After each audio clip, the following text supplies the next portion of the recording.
My brother said I wasn't welcome, my mom nodded, and I raised my glass like I agreed. Hours later, I made a choice that still echoes in every quiet morning. I'll never forget the way my brother leaned back in his chair that night, swirling his wine like he was the king of the table, and said, almost casually, "Make sure you're not around when we leave for Italy. Would be awkward if you tried to tag along." I laughed at first. I honestly thought he was joking. Who says that to family? But then my mom nodded, calm as ever, and said, "It's just not your place anymore." That one stung. I kept my face neutral, though.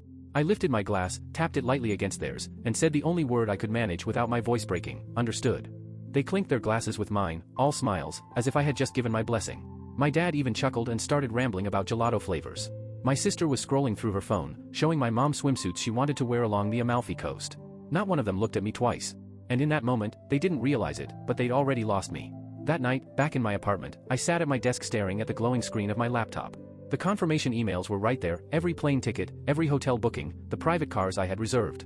It only took 15 minutes. Click by click, I erased everything I had given them. First-class seats? Gone. 5-star hotels? Cancelled. Airport transfers? Deleted. The silence of my apartment felt heavy, almost electric, as I closed the lid of my laptop. For the first time in weeks, I slept soundly. The next morning, they didn't even notice. The family group chat was still buzzing, tips about packing cubes, jokes about customs lines, my sister talking about how she was going to say ciao to every waiter she met. Not a single word to me. No thank you. No check-in. Nothing. 2 days later, it was showtime. They rolled into the airport in their brand new luggage sets, dressed like they were already on vacation. My sister even posted a smug selfie at the terminal. "Ciao, baby." Yes, she actually spelled it like the dog breed. I didn't even correct her. Let her cook. And then reality hit. One by one, they stepped up to the counter, passports in hand, smiles plastered on their faces, only to be denied boarding. That's when my phone lit up. The first text came from my sister, "Fix this now." I was pouring my second cup of coffee when it buzzed. I didn't answer. Then more followed. "Why are our tickets cancelled? They said you did this. Jacob, are you ***ing serious? Asterisk. I let the screen light up again and again, but my hands never moved. I wanted them to sit in it. To feel the shock, the confusion. Meanwhile, I was watching everything unfold through the airline app. Their ticket sat there with big red X's, voided, non-refundable. Denied at the kiosks. Denied at the counter. And then the group chat blew up. "Dad, what's happening? Sister, they won't let us board. Brother, Jacob, if this is some kind of joke, undo it now. Mom, call us immediately. This isn't funny." I waited. I let them spiral, let them sweat. Finally, I typed just one sentence. "It's just not your place anymore." For a full minute, there was nothing. Silence. Just the little typing bubble that kept disappearing. And then, chaos.my phone wouldn't stop buzzing. My sister was the loudest of all, firing off 13 messages in under 5 minutes. Every one of them more frantic than the last. First, it was rage, accusing me of destroying her entire year. She listed out every outfit she had bought, every hair appointment she'd scheduled, as if those were sacred investments I had now ruined. She called me cruel, selfish, manipulative. Then, when anger didn't get her what she wanted, she pivoted. Suddenly it was guilt. "How could you do this to your own family?" she typed. "What kind of brother are you?" While she spiraled, my brother tried a different angle. Threats. The kind of half-baked, tough guy lines he always tosses out when he feels cornered. He accused me of setting them up, of dangling the trip like bait just so I could snatch it away. My mom's messages cut deepest. She said I had planned this from the beginning. That I had turned generosity into a weapon. And then, around noon, my dad called. The first 2 times, I let it ring. By the third, I answered. His voice was sharp, clipped. "You embarrassed us. You made us look like fools at that counter, in front of everyone. You think that's funny?" I stayed silent. Not a word. When the pause stretched too long, I hung up. For the first time, they went quiet. And I knew why. It had sunk in. This wasn't some prank. This wasn't me throwing a tantrum. This was permanent. That afternoon, I logged into my bank account. My sister had a standing transfer, $11,300 every single month. Supposedly for her nanny, groceries, and whatever else she decided she needed. With one click, I canceled it. Then I disabled the card she had been using off my account, the same one she had just used to buy $200 worth of bath products.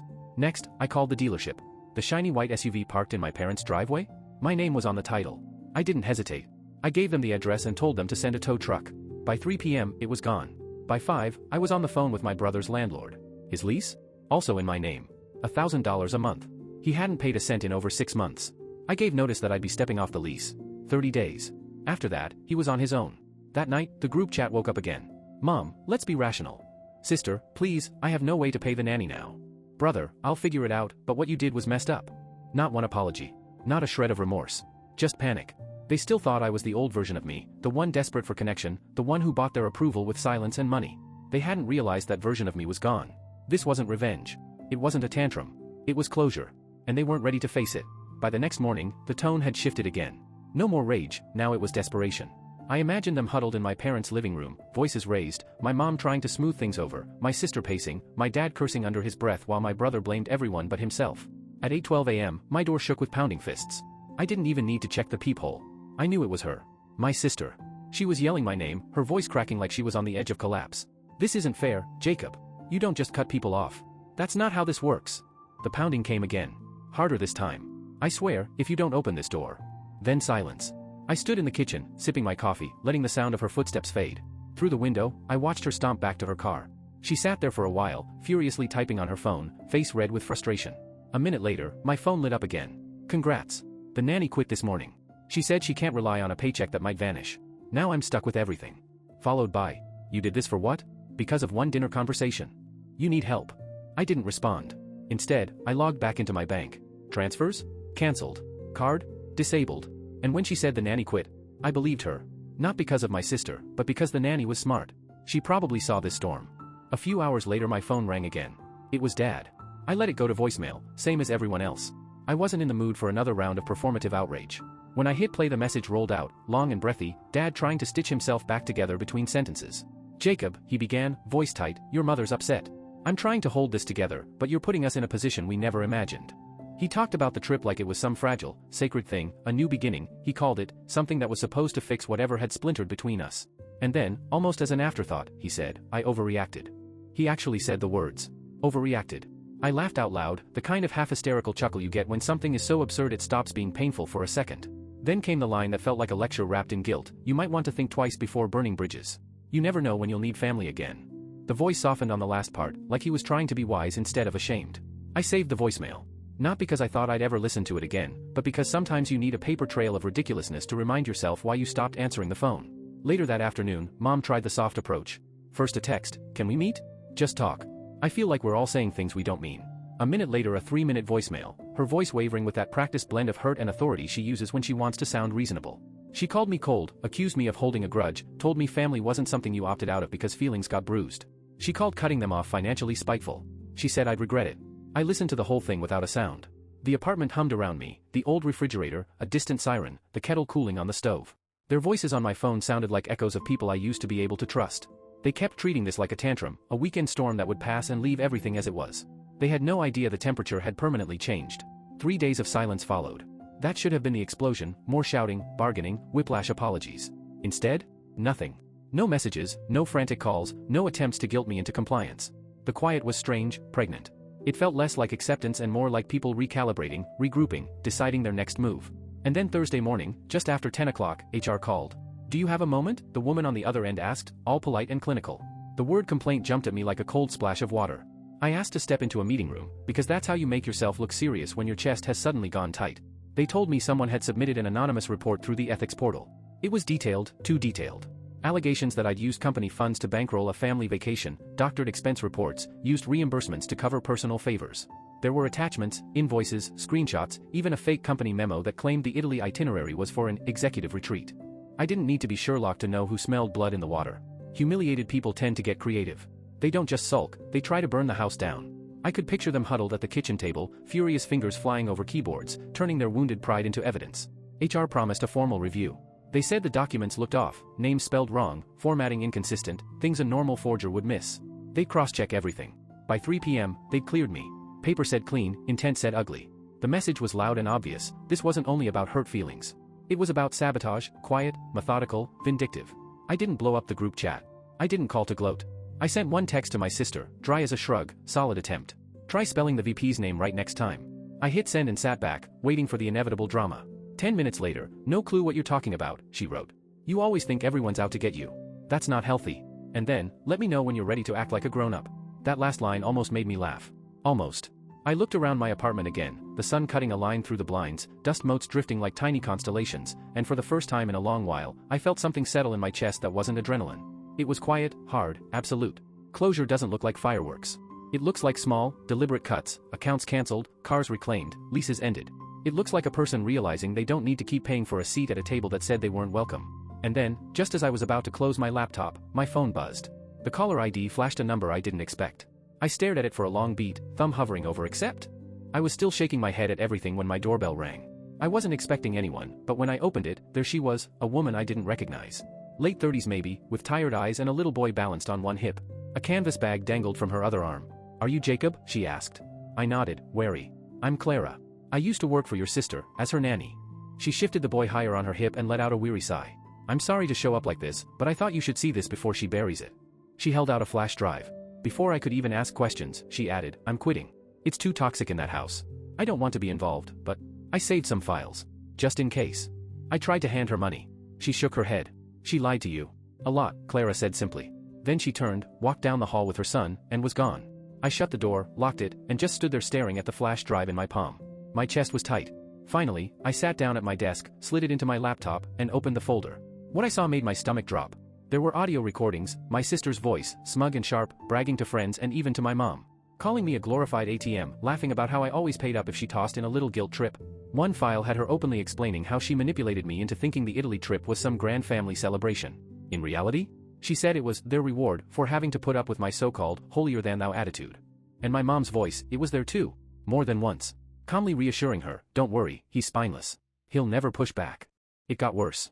Screenshots of group texts I wasn't in. Photos of my own apartment, pictures she must have taken secretly while visiting, captioned with garbage like, "Guess who's paying rent for all of us?" And then, the kicker, a draft email they almost sent to my boss. Accusing me of workplace harassment. My name typed again and again in places it didn't belong. I sat frozen, the glow of the screen on my face, listening to the hum of my computer. Finally, I copied everything onto an encrypted drive. Then I closed the laptop and just sat in silence, trying to process what kind of people I was really dealing with. I didn't fire back. I didn't send threats or ultimatums. I just sat with it until around midnight. That's when I picked up my phone and sent one simple text to my sister. "I know everything. Good luck." No reply from her. But at 1:43 a.m., my phone buzzed. A message from Mom. 2 words, "Please stop." The tone had shifted now. The arrogance, the guilt trips, the manipulation, they were gone. What came through was fear. And I hadn't even started using what I had. After that night, my sister went dark. A full week of silence. No calls, no sarcastic jabs, not even fake concern. That wasn't peace, it was survival. She was hiding, stalling, waiting for her next move. The only one who kept reaching out was my mom. Every few days, I'd get some vague text, "We need to talk." Or "This has gone too far." I ignored them. But then one day, she went quiet too. That's when it clicked. She must have seen the contents of the flash drive, either Clara gave her a copy or my sister cracked under pressure and showed her. Either way, once she knew what I had, the rules of the game changed. My dad? Radio silence. Classic him. He locked his shame in a box and shoved it onto some mental shelf, pretending it didn't exist. If he didn't acknowledge it, maybe it wasn't real. My brother, though, he couldn't resist playing his hand. It came in the form of an eviction notice. After I pulled out of his lease agreement, the property manager gave him 30 days to take over the contract or get out. He couldn't afford it. So instead of admitting defeat, he tried something laughable. He sued me. For emotional distress. He actually mailed me handwritten paperwork, blue pen on lined paper, barely legible. He claimed I had caused him housing instability and owed him 6 months' rent for the trauma. It was so absurd I kept the document in a drawer, my personal reminder of just how far entitlement could stretch.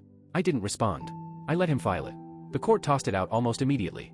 And that's when I knew, they had nothing left but desperation. A few days later, he showed up outside my building. I didn't open the door. I didn't even move toward it. Instead, I stood by the window, coffee mug in hand, watching him from above like he was some stranger who'd wandered too close. He paced the sidewalk, phone pressed to his ear, shouting into it like volume alone could fix his life. At one point, he lifted his arm like he was about to throw something, then froze. For a moment, he just stared straight up at my window. His eyes narrowed, confused, like he didn't recognize the person staring back anymore. Then, without another word, he turned and walked off into the night. That same evening, my sister cracked. She sent me this long, messy paragraph, sloppy spelling, too many commas, tears bleeding through every line. She said she was sorry. She admitted she'd made a mistake. She called me the strong one and insisted she didn't mean what she said at dinner. She asked if we could meet, just to talk. I didn't reply. Instead, I scheduled a meeting with my lawyer. I'd been planning it for weeks, but that was the push. The car in my parents' driveway was still under my name, so that got taken care of. The property they lived in wasn't mine, but the tax payments? For 2 years, I'd quietly been footing the bill. That ended. Official letters were drafted, sent. Documents filed. I revoked the power of attorney privileges my dad didn't even realize he still held on one of my old accounts. I combed through every joint signature, every financial detail I'd ever shared with any of them. And one by one, I erased their access. Bit by bit, I untangled myself from the life they thought they controlled. And as I watched them scramble, calls unanswered, bills piling up, doors closing, I realized something I hadn't expected. They weren't just furious. They were scared. Scared of the version of me they had never met. The version who didn't need them. The version who had stopped hoping they'd change. And by then, they finally understood, there was no coming back. It's been a little over 3 months now since everything fell apart. At first, I kept checking my phone, waiting for the next explosion, the next angry voicemail dripping with guilt. But eventually, the noise faded. Slowly. My sister was the last to let go. Her messages started thinning out, less venom, more fake warmth. She sent me a picture of her kid painting at daycare. No caption. Just a soft attempt at normalcy. A week later, she followed it with a long message about reflection and growth, about how she'd learned from all of this. She said she hoped we could talk someday. I read it. Then I archived it. Because how do you reset with someone who laughed about you behind your back? Who tried to tank your career? Who drained your bank account and smiled while doing it? You don't. There's no reset button after that. My brother gave up quicker. Word got back to me through a mutual friend. He was crashing on couches, trying to flip sneakers online just to cover rent. He never messaged me again after the court tossed out his bogus lawsuit. I think that was the moment it finally sank in. The free ride was over. My parents were the hardest to silence. My mom sent one last attempt, a handwritten letter, pages long. It started sweet, almost too sweet, dripping with nostalgia. But as I read on, it turned strange. She claimed she never meant to exclude me, that it had all been a misunderstanding. She said families fight, families argue, but they always make up. And then, in the middle of it all, came the line I'll never forget. You were never supposed to take it so personally. That sentence sat heavy in my chest for days. As if being cut out of my own family, used, and humiliated was just some minor misunderstanding I'd exaggerated. My father never sent anything. No message, no letter. Nothing. He just vanished into silence, even blocking me on his phone like I was the one who betrayed him. And maybe, in their world, I did. Because I stopped playing the part. I stopped being the one who funded their lives, swallowed my anger, and stayed quiet. And once I did that, once I stopped being useful, I wasn't family anymore. I've heard whispers through mutual friends, through people who still hover around the edges of my old life. The story they tell is always the same, that I snapped over something small, that I'm selfish, arrogant, unstable. That money changed me. What they don't tell, what they'll never tell, is the truth. They don't talk about the night they laughed as they cut me out of a trip I paid for. They don't mention the sabotage, the lies, the recordings that exposed them for exactly who they were. They don't admit that when they looked me in the eye, they saw nothing but a credit card with my name attached. That part? They bury. And honestly, that's fine. Let them spin their version. Let them paint themselves as the victims to anyone who'll listen. Because here's the truth, they believed I'd never leave. They thought they could humiliate me, drain me, and I'd keep showing up, paying, forgiving, fixing the things they broke. But they were wrong. We don't talk anymore. No phone calls. No half-hearted birthday texts. No awkward holiday dinners. No fake apologies dripping with manipulation. Just silence. Clean, empty silence. They hate me now, not because of what I did, but because I forced them to face a life without me. And the update? It's been 3 weeks since the last ripple of noise. Not a letter, not a voicemail, not a surprise knock on my door. It feels like someone finally cut the frayed wire that had been snapping strand by strand for years. For the first time in my life, my days are quiet. No one's begging for money. No one's guilting me into flying across the country for a holiday. My phone doesn't buzz at midnight with my sister's emergencies or my dad's one-word demands. They're gone. Not just out of reach, out of mind. And my life? It's better. I wake up earlier, not because I have to, but because I want to. I've started cooking real meals again instead of living off takeout. I take walks after work. I sleep through the night without waiting for the next crisis to land on my shoulders. Even my apartment feels different. Bigger. Cleaner.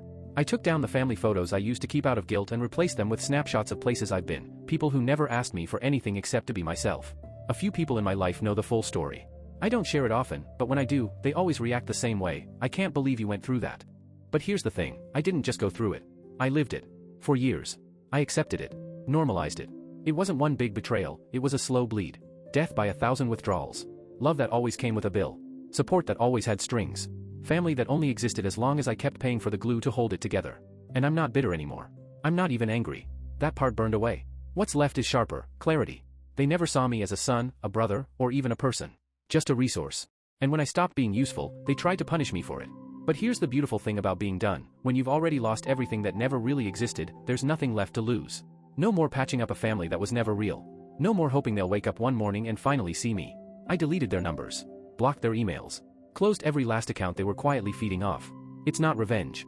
It's just reality. I'm no longer the son, the brother, the provider they invented. I'm just Jacob. And for the first time, that's enough. Sometimes, on quiet weekends, my hand still twitches toward the phone, muscle memory urging me to check in. But then I remember, there's nothing left to check in on. Their absence doesn't hurt anymore. It doesn't echo. It's just silence. The kind of silence that feels like freedom.